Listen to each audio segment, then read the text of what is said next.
کا میرا دین پارا اعلیٰ نہیں. تھوڑی دیر توجہ کرنا اور سننا. وفاداری جو ہوتی ہے نا تھوڑی دیر کی, دیکھو نا حضرت بلال نے وفا کی تھی.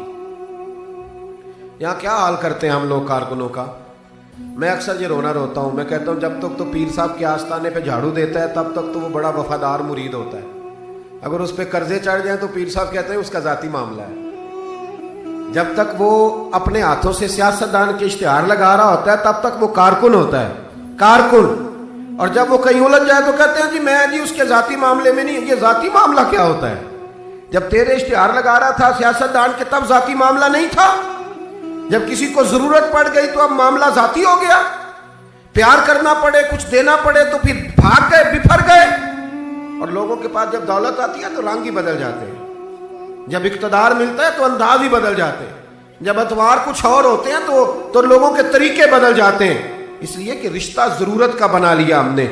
سیدنا بلال نے بڑی مار کھائی تھی. کوئی بتائے حضرت بلال کو گورنری کا لالچ تھا؟ حضرت بلال حبشی کو کیا لالچ؟ بڑی مار کھائی. اور یارو بڑی ساری کھائی. ایک تو وہ مار ہے نا جو عبداللہ بن جدان مارتا تھا, امیہ بن خلف مارتا تھا, ایک تو وہ ہے. اور حضرت بلال جب دروازہ رسول پہ آئے تو بخاری مسلم میں موجود ہے, حضرت بلال نبی پاک کے مہمان آتے تھے تو خود قرضہ اٹھا کے لاتے تھے. اور ایک وقت ایسا بھی آیا کہ قرضے اتنے زیادہ آ گئے تھے کہ یہودی نے کہا کہ بلال تو نے بڑے سارے پیسے قرض لیے ہوئے ہیں, تو اگر اب تو نے پیسے نہ دیے تو میں تمہیں پھر سے باندھ دوں گا. حالانکہ وہ سارے نبی کریم کے مہمانوں کے لیے قرضے لیے تھے. حضور کے ذاتی کام کیے ساری زندگی ذاتی. یارو یہ جو لوگ ہوتے ہیں یہ بڑے شاندار ہوتے ہیں, ان کو کوئی لالچ نہیں ہوتا. جن لوگوں نے اس محفل کے اشتہار لگائے ہیں ان کی تو اشتہار پہ فوٹو نہیں لگی ہوئی. لنگر کھلا رہے ہیں ان بیچاروں نے. تو وہ ایک نقیب محفل ملتان میں نا ایک دفعہ پیار چلتا ہے نا دوستوں سے, مجھے غصہ بڑا کم آتا ہے تو کبھی آ جائے تو وہ چلو آ بھی جاتا ہے.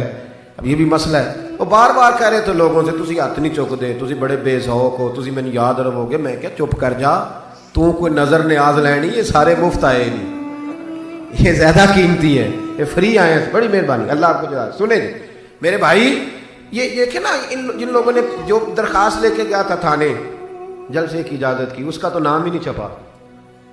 لیکن یہ لوگ بڑے قیمتی ہوتے ہیں. ہم کرتے یہ ہیں کہ ان کو نا ہم ضائع کر دیتے ہیں. چاہیے اب ہماری مسجد میں جب محفل میلاد ہوتی ہے تو جس نے 1.5 لاکھ دیا نا وہ اسٹیج پہ بیٹھا ہے, اور جس نے سارا سال مسجد میں جھاڑو دیا اس کو میلاد والے دن کسی نے پوچھا ہی نہیں. حالانکہ اس بندے کی صدارت میں جلسہ ہونا چاہیے تھا جو روزانہ مسجد میں جھاڑو دیتا ہے. اس کی صدارت ہونی چاہیے تھی تاکہ پتہ چلے کہ رسول اللہ کے غلام میلاد کے موسم میں غریبوں کو عزت عطا کرتے ہیں. لیکن ہم نکل جاتے ہیں, ہمارا ماحول نہیں, مزاج نہیں.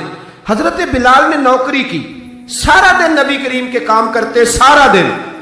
تھوڑا سا ٹائم بچ جاتا نا, کہتے حضور کوئی حکم تو نہیں؟ ملا رومی نے لکھا ہے کوئی حکم تو نہیں؟ حضور فرماتے نہیں سارے کام ہو گئے.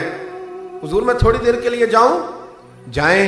1 دن بھی, 2 دن بھی, 3 دن بھی. حضرت انس بن مالک کہتے ایک دن میں نے پوچھ لیا, میں نے کہا حضور یہ بلال چھٹی لے کے جاتے کہاں ہیں؟ شادی تو کی کوئی نہیں تھی ابھی, گھر تو تھا نہیں, تو یہ جو آ کے کہتے ہیں کوئی کام تو نہیں میں جاؤں؟ تو محبوب نے فرمایا جب یہ مجھ سے پوچھ کے جاتا ہے نا کوئی کام تو نہیں جاؤں, تو پھر سیدھا سیدہ فاطمہ کے گھر جاتا ہے. تھوڑی دیر بیٹھے تھی, اللہ آپ کو جزا تشریف رکھے. یہ سیدہ فاطمہ کے گھر جائیں گے, اب یہ وہاں جھاڑو دیں گے. اب بیٹھے تھی, اللہ آپ کو برکت دے, جزائے خیر, تشریف رکھیں. اللہ تعالیٰ آپ کو برکات دے, پیچھوں کے لیے مسئلہ بنتا ہے, تشریف رکھیں. اب یہ نا سیدہ فاطمہ کی چکی پیسیں گے. یعنی کوئی ٹائم بچ جاتا تو وہاں کتنی نوکری کی حضرت بلال نے, کتنی ڈیوٹی کی کہ نہیں کی.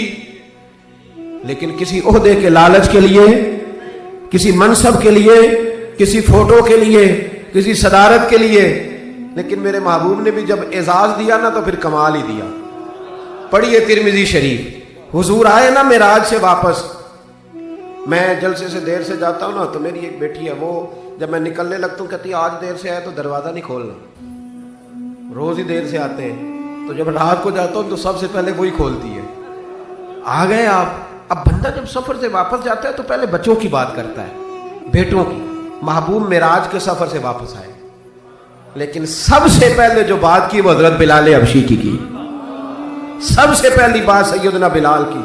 مجمع میں بٹھا کے, مجمع میں حضرت بلال کو مجمع میں بٹھا کے فرمایا کیا عمل کرتا ہے بھائی تو بلال؟ عرض کی حضور کیا ہوا؟ فرمایا بتا کیا کرتے ہو؟